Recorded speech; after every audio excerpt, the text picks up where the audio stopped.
Welcome to the Bogosity Podcast for the 31st of October 2011, the podcast that sells perfume to anosmiacs.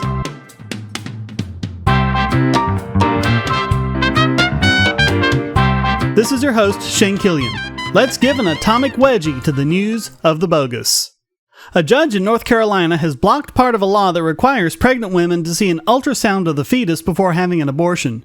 U.S. District Judge Catherine Eagles said that this would most likely violate the patient's First Amendment rights, ruling that the amendment is there to stop not only the prohibition of speech, but its requirement as well, saying, quote, "The Supreme Court has historically taken a dim view of content-based speech compelled by the government." She also said that the state legislators, quote, "have not articulated how the speech and display requirements address the stated concern in reducing compelled abortions, and none is immediately apparent."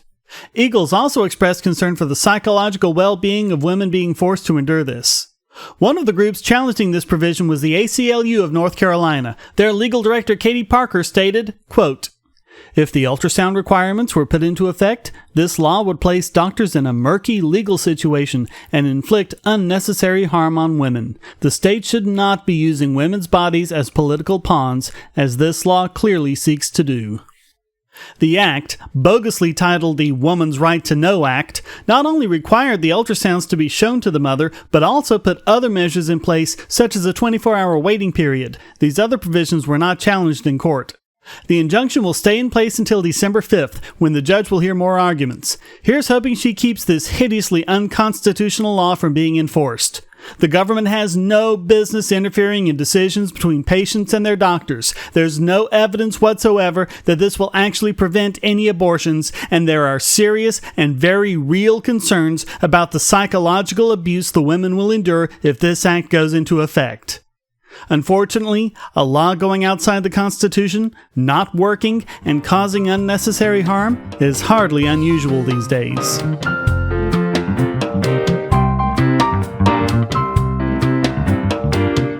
It's the kind of horrific honor killing we're getting accustomed to hearing about from undeveloped Islamic countries.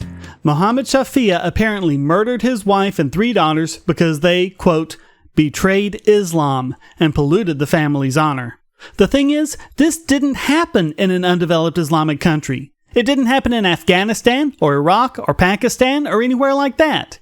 It happened in Canada. Even worse, the girls had previously gone to law enforcement for help and were met with silence.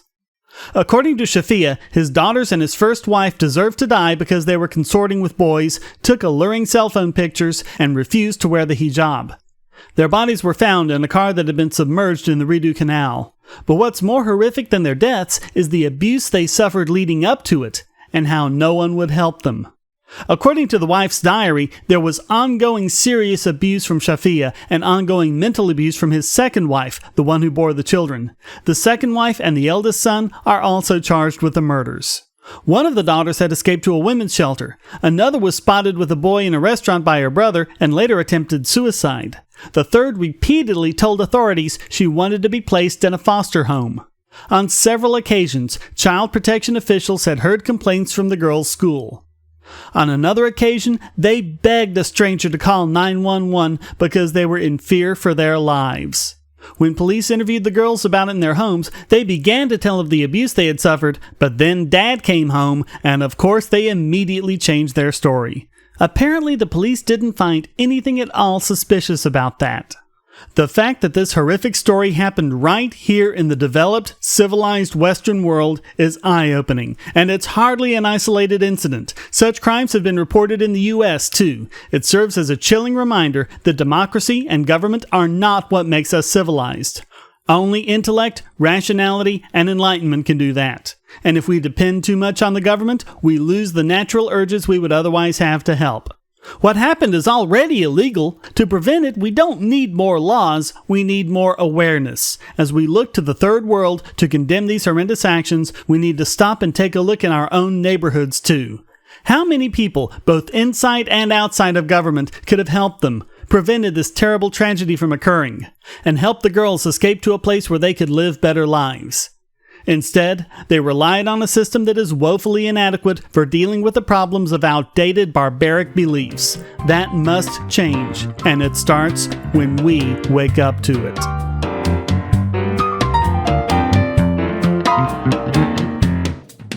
A man skeptical of climate change engaged in a year-long project funded by the Charles C. Koch Foundation to review all of the available temperature data in the wake of the ClimateGate non-scandal.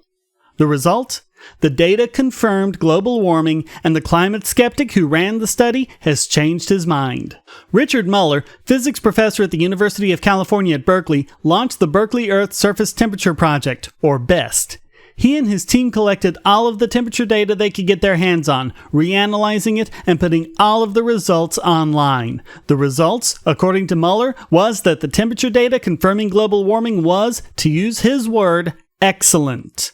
Quote, "Our biggest surprise was that the new results agreed so closely with the warming values published previously by other teams in the US and the UK.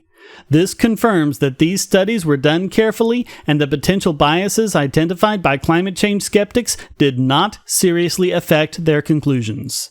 In addition to making the data available online, the team has released 4 papers and submitted them for peer review. A summary released in conjunction with the data states clearly, quote, "Global warming is real." Here we have honest scientific work performed by someone skeptical of climate change, funded by a group known to have a bias against climate change. Nonetheless, Muller and his team preferred reality over their preconceptions, like all good scientists should. Congratulations to all of them.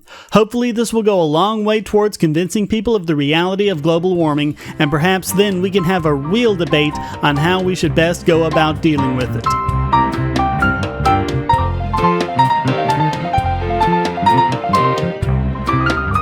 And now it's time to digest the diatribe of this week's biggest bogon emitter.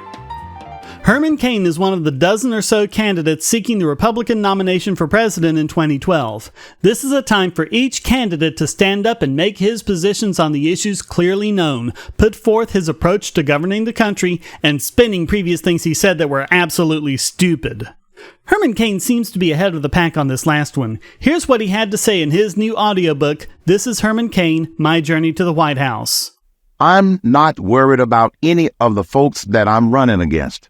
Least of all, Ron Paul, whose campaign sends one of its Paulites everywhere I show up. No, Cain, Paul's low-budget campaign doesn't send anyone. Do you not understand the concept of grassroots? He has supporters everywhere, and there are a lot of people who agree with his call to end the Fed, even if they don't agree with him on much else. They do that because they are threatened by me and have made a conscious effort to try to discredit me and bring me down by always bringing up the same issue, the Federal Reserve. Oh, give me a break. Why are you talking like a moon hoaxer all of a sudden? I know it's a deliberate strategy. How can a person randomly show up at 100 events and ask the same stupid question to try to nail me on the Federal Reserve? Because, you paragon of paranoia, they're different people. And a lot of people are concerned about this issue. Diverse groups from the Tea Parties to the Occupy protests are calling for at least an audit of the Fed and even an end to it. They've stretched the truth, saying that I did not want the Federal Reserve to be audited.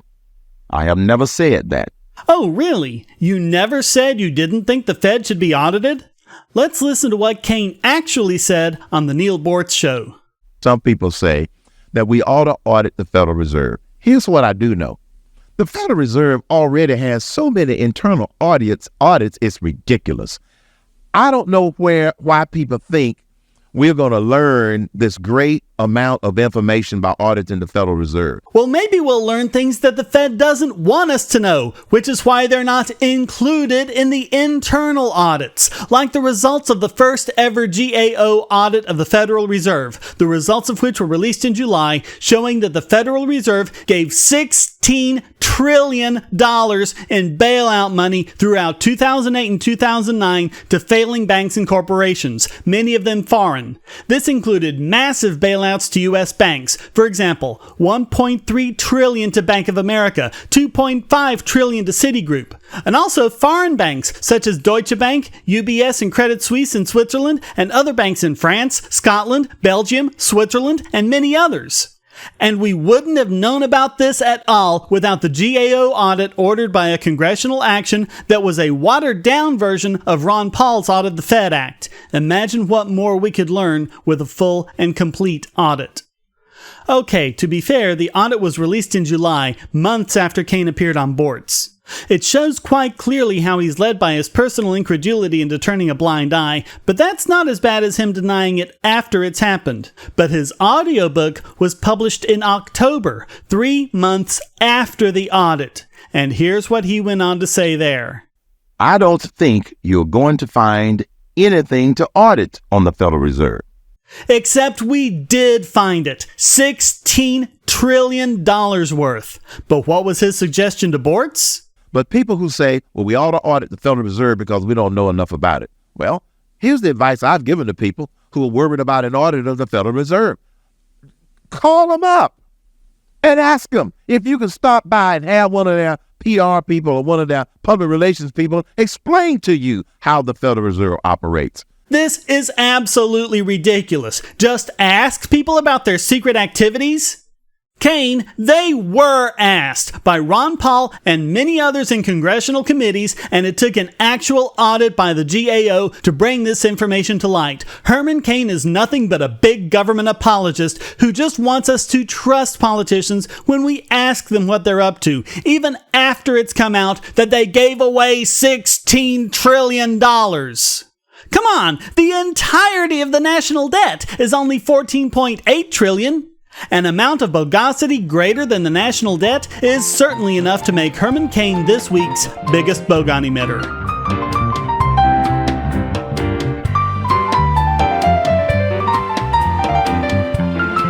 Now it's time to grab a vine and fearlessly swing over the gaping ravine that is this week's Idiot Extraordinaire. Dave Turcotte nominates this week award loser, Vice President Joe Biden. Apparently desperate to try and somehow defend Obama's jobs bill, he somehow decided that he just couldn't do it with intelligence and rationality. Everything I've heard from my friends who oppose this whole jobs bill and that this is just temporary. Well, let me tell you, it's not temporary when that 911 call comes in and a woman's being raped. Wait, raped? A woman being raped? What could a woman being raped possibly have to do with the jobs bill? It's not temporary to the guy whose store is being held up and there's a gun pointed at his head. What? What is this? Is he so confused that he thinks he's defending a crime bill or something? If a cop shows up and he's not killed, that's not temporary to that store owner. Give me a break. Funny, I was just about to say the same thing. This argument doesn't make sense even for an idiot. Listen to what he said later to a reporter who called him on it. Mr. Vice President, picture. Do you regret using a rape reference to describe Republican opposition to the president's bill? No. What I said, let's get it straight, guys. Don't screw around with me. Let's get it straight. You didn't use a rape reference? No, listen to me. I'm listening. I said rape was up 3 times in Flint. They're the numbers. Go look at the numbers. Okay, I will go look at the numbers. According to the FBI Uniform Crime Reports, the rate at which women are raped has been steadily going down for years. For the last 5 years, 2006 to 2010, the rate of forcible rape for each year per 100,000 population was 31.6, 30.6, 29.8, 27.5, and 19.1. It keeps going down. Murder's up, rape is up, and burglary's up. That's exactly what I said. Sorry, but it just isn't. According to the same reports, the murder rate dropped from 5.8 per 100,000 to 4.8. Same thing for robbery, 150 per 100,000 in 2006, dropping heavily to 119.1 in 2010. Overall, the violent crime rate over this period dropped from 479.3 to 403.6, and none of these numbers went up at any point during this 5-year period, and no other individual category went up either. Not aggravated assault, not property crimes, not larceny theft, and not motor vehicle theft. None of these crimes went up at any point during the last 5 years. And if the Republicans don't pass this bill, then rape will continue to rise. Murder will continue to rise. Rape will continue to rise. All crimes will continue to rise. Joe, they can't continue to rise if they're not rising to begin with. So, he's trying to justify the jobs bill with crime, which doesn't even relate anyway, and doing it by getting his numbers completely and totally wrong. It's a desperate attempt to engage in fear-mongering, which doesn't hold up on any level. Well, now I know why traditionally vice presidents have been seen and not heard. How unsettling it is that Barack Obama not popping an aneurysm or having a stroke or something like that is all that stands in the way of having the next president of the United States be this week's Idiot Extraordinaire!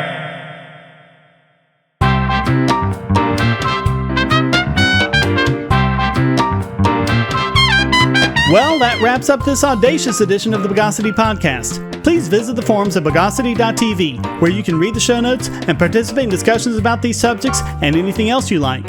And if you'd like to participate in the Bogosity Podcast, you can send a question, statement, news article, or rant to podcast@bogosity.tv. If you put it in an MP3 file, it just might get played in the podcast. Thank you for listening. Until next time, here's a quote from Carl Sagan. For me, it is far better to grasp the universe as it really is than to persist in delusion, however satisfying and reassuring. The Bogosity Podcast is licensed under a Creative Commons Attribution Non-Commercial No Derivatives 3.0 Unported license.